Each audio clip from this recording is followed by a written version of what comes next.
A single 30-gram bowl of Frosties delivers 58% of a 4 to 6-year-old's entire daily maximum sugar intake. Before milk, before the rest of breakfast, before anything else. And Frosties is number 9 on this list. If you think parents and families deserve to know what is actually in the cereal bowl before they pour it every morning, hit that like button right now. Every like tells the algorithm this investigation needs to be seen. It is how we make sure this does not just disappear into the feed. Now, let's start with number 9. Number 9, Kellogg's Frosties. Let's start with the most honest offender on this list. Honest in the sense that it has never really pretended to be anything other than a sugary treat. Frosties. Cornflakes covered in a frosted sugar coating. Tony the Tiger on the box. You know what this is. The problem isn't what Frosties is. It's how it's sold. There are 37 grams of sugar in every 100 grams of Frosties. World Action on Salt and Health named it the highest sugar cereal sold in the UK across their global survey. The recommended serving size on the box is 30 grams. That is a very small bowl. Most of us pour considerably more than that. A 30-gram serving contains 11 grams of sugar. That is 58% of a 4 to 6-year-old's entire daily maximum sugar intake. From one small bowl. Before milk, before anything else. One Tesco customer review puts it bluntly. My kids love it, but I stopped buying it when I actually read the label. Nearly 40% sugar. That's not cereal, it's confectionery. Frosties are straightforward. The next entry is not. It uses the word honey on the label. And that single word is doing more marketing work than any amount of sugar disclosure. Number 8. Honey Loops and Honey Nut Cornflakes. You see the word honey on a cereal box and your brain immediately thinks natural, traditional, harmless. Bees, countryside, that kind of thing. The reality is that honey on a cereal label just means added sugar with better branding. Sainsbury's Honey Nut Cornflakes came in at 36.3 grams of sugar per 100 grams in action on Sugar's tracking. Aldi's Harvest Morn Honey Nut Crunchy Cornflakes registered 28 grams per 100 grams in the 2023 Action on Sugar survey. Nestle Honey Loops, the little hoop cereals with the bee on the box, sit in the same territory. What makes these particularly frustrating is that the packaging consistently targets children with cartoon imagery, while the product itself contains the kind of sugar levels that would get a significant portion of it flagged red under the UK's own traffic light labelling system. Action on Sugar found in 2021 that 92% of cereals with child-appealing packaging were still high or medium in sugar. Not 20%, 92%. Honey on the label targets children.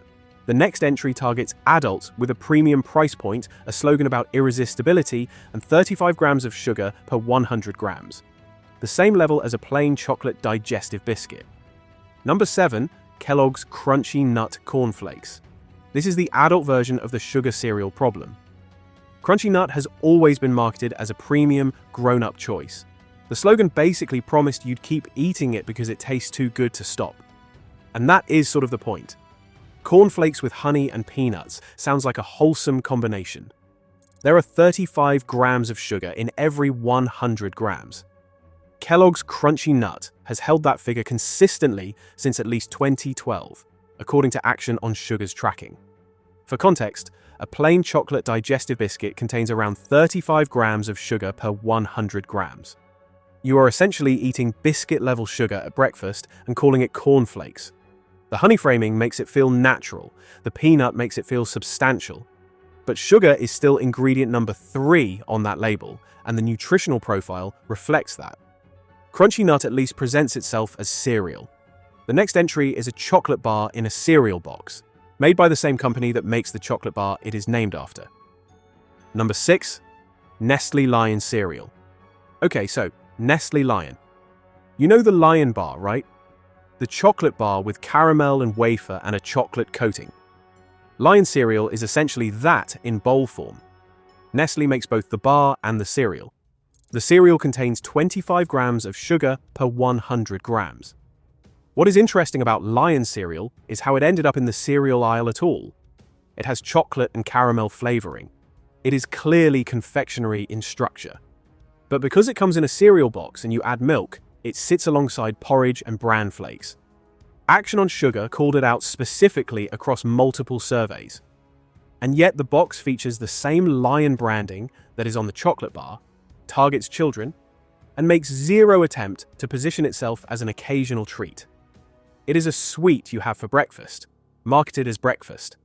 Lion targets children openly. The next entry is in more UK households with children than anything else on this list, and it lists 2 separate forms of added sugar before Coco appears on the ingredient label. Number 5, Kellogg's Coco Pops. This one is probably in more UK households with children than anything else on this list. And look, I get it, kids love it. The milk goes brown. There is a monkey on the box. It is fun. Here is the ingredient list as it currently appears. Rice, sugar, glucose syrup, fat-reduced cocoa powder, salt. 2 separate forms of added sugar appear in the first 3 ingredients, before Coco. The original formulation had 35 grams of sugar per 100 grams.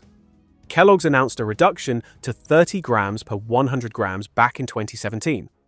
That is still 30 grams of sugar per 100 grams. A 30-gram serving, the recommended portion, still delivers around 9 grams of sugar. That is roughly half of a young child's daily recommended maximum from a single cereal bowl. The brown milk at the end of the bowl is not evidence of nutrients. It is the sugar and cocoa washing off the rice. Children often drink it. That is the extra hit, and the portion size on the box. The bowl in the photo is not 30 grams. It never is. Coco Pops is transparent about what it is, a children's product. The next entry is marketed at adults, priced as a premium product, and contains up to 35 grams of sugar per 100 grams in some variants. The brown paper bag does not mean what the brown paper bag implies. Number 4, Supermarket Granola. Right, so this is the one that catches people out most. Granola. You see it in the cereal aisle and it looks completely different to everything else. Proper grown-up packaging, pictures of oats and nuts, maybe a bit of dried fruit. It screams artisan breakfast. It is often the most expensive thing on the shelf. Here is what is often actually in it. A standard supermarket granola, across most major UK brands, can contain anywhere from 20 to 35 grams of sugar per 100 grams. That puts some granolas at or above the level of crunchy nut cornflakes. The sugar hides behind the branding. It comes from honey, golden syrup, or added sugar used to bind the oats together and create that cluster texture. The oats are real, the nuts are real, but the amount of sugar that everything is coated in is substantial. The trick with granola is that the serving size is usually 45 to 50 grams, bigger than most other cereals. So the absolute sugar per bowl can actually be quite high even at a normal pour. Check the label before you assume that the brown paper bag with the logo means low sugar. It often does not. Granola's deception is premium pricing. The next entry is the opposite. Budget pricing, aimed at children, and clocked at 36 grams of sugar per 100 grams in a Queen Mary University survey. More than a milk chocolate digestive biscuit. On the cereal shelf. Number 3, Choco Pillows and Choco Squares. So this is the category rather than one specific product, but the products are everywhere. Choco Pillows, Choco Squares, chocolate-flavored pillows of puffed cereal with a cream filling. You'll find them under own brand names across Morrison's, Aldi, Lidl, and Asda. Morrison's Choco Pillows clocked in at 36 grams of sugar per 100 grams in the Queen Mary University of London and Action on Sugar survey, which found that 3 supermarket own brand products contained more sugar than milk chocolate digestive biscuits. And here is the really revealing part. These are sold right next to cornflakes, Weetabix, and porridge oats on the cereal aisle. Same shelf, same positioning, same section. They are priced cheaply, which makes them a common choice for families on a budget. They are clearly targeted at children with bright packaging and fun shapes. But the sugar content is at confectionery levels. Action on Sugar has repeatedly called for products like these to be moved out of the cereal aisle and into the snacks aisle, where HFSS rules on advertising and positioning actually apply. That has not happened. For context, chili banned cartoon characters, from packaging on products high in sugar, salt, or fat in 2016. Mexico requires front-of-pack black warning labels on any product exceeding sugar thresholds. In the UK, HFSS regulations restrict TV advertising to children, but not what goes on the box itself. A chocolate-filled pillow cereal with 36 grams of sugar per 100 grams can legally feature cartoon characters on the packaging and sit on the cereal shelf next to porridge oats. That is a regulatory gap, and the cereal industry is operating within it. Lidl removed cartoon characters from its own brand cereal packaging in 2020. Action on Sugar's response: if they can do it, why can't everyone else? Choco Pillows is at least visibly a treat. The next entry has been marketed as a weight management food for 4 decades. It is the product most likely to be in a kitchen because someone believes it is actively good for them. Which magazine rated it as among the least nutritionally impressive cereals in their assessments? Number 2, Kellogg's Special K. Special K, the diet cereal. The one that ran those adverts where women in red swimsuits looked satisfied with a small bowl and a spoon. The brand has been synonymous with weight management for about 4 decades, and the nutritional reality does not match the marketing. The low-fat claim is real. Special K is genuinely low in fat. But the thing about low-fat positioning is it was a 1990s and 2000s marketing strategy based on the idea that fat was the enemy. And we have moved well past that scientifically. What Special K actually is: a rice and wheat flakes cereal with 15 grams of sugar per 100 grams, very low fiber at around 1.8 grams per 30 gram serving, and a high glycemic index that gives you a blood sugar spike, followed by a crash. Which magazine rated the original Special K cereal as among the least nutritionally impressive in their assessments? You will be hungry again by mid-morning, reliably. That is not a good quality in a breakfast cereal. The red berries and flavored versions are worse on sugar. The reason Special K is on this list is specifically because of the gap between what people believe they are buying and what is actually in the bowl. It is not a health food. It is a low-fat, processed cereal with modest nutritional value sold in a box that looks like a gym membership. And here is something Kellogg's would rather you didn't know. In 2022, they took the UK government to court, arguing that HFSS classification should account for the fact that cereals are eaten with milk, that the milk dilutes the sugar percentage. The High Court dismissed the case. The judge sided with the government. The cereal is classified on what is in the box, not on what you add to it at home. Kellogg's spent money on lawyers to argue their cereal shouldn't be classified as unhealthy. That tells you everything about how they see their own products. Number 1, the cereal aisle itself. Here is the number that matters most. Action on Sugar surveyed cereals with packaging designed to appeal to children. Cartoon characters, bright colors, playful branding. 92% of them were still high or medium in sugar. Not a minority, not a fringe, 92%. That figure tells you that the problem with the cereal aisle is not a few bad actors who slipped through. It is the architecture of the aisle itself. The regulation that applies to where these products can be advertised, HFSS rules, has not translated into reformulation. The products that target children most aggressively are the products with the highest sugar content. That relationship is not accidental. It is commercial logic. Every product in the previous 8 entries is individually alarming, but the 92% figure makes the category alarming. You are not unlucky if you pick up a high-sugar cereal aimed at children. You are simply in the cereal aisle. The burden of finding the exception falls entirely on the consumer, with no guidance from the shelf layout, no mandatory traffic light system on the front of pack for children's products, and no enforcement mechanism that has materially changed the composition of what is available. That is what earns number 1. Not the worst individual product. The system that makes all of them possible. The serving size deception applies to every product on this list. Before the recommendations, one more figure that applies to every product on this list. A 2015 study of cereal packaging found that on average, the portion shown in the product photographs was 65% larger than the recommended serving on the label. The nutritional information The sugar figure, the calorie figure, everything you use to evaluate what you are eating is calculated on the smaller amount that nobody actually pours. The picture on the box shows you a generous bowl. The number on the nutritional panel is not for that bowl. It is for a bowl that most people have never seen in real life. That gap between the visual serving and the declared serving is consistent, industry-wide, and entirely legal. It is not a mistake. It is the mechanism by which a 37 gram per 100 gram cereal can sit on a shelf with a nutrition label that at a quick glance does not look as alarming as it should. 2 numbers worth knowing before you next buy cereal. Sugar per 100 grams.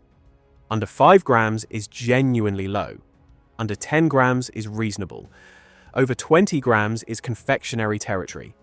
Over 30 grams means the product has more sugar per 100 grams than many chocolate bars. Most of the products on this list sit between 25 and 37. Fiber per serving. Anything under 3 grams per serving will not keep you going until mid-morning. The cereals that actually do what breakfast is supposed to do, porridge, Weetabix, shredded wheat, all deliver 3 grams or more per serving. The ones that do not are sugar delivery systems in cereal packaging. Smarter choices. Porridge oats. First one, and this is not a complicated suggestion, plain porridge oats. Quaker oat, so simple original, or just a bag of rolled oats.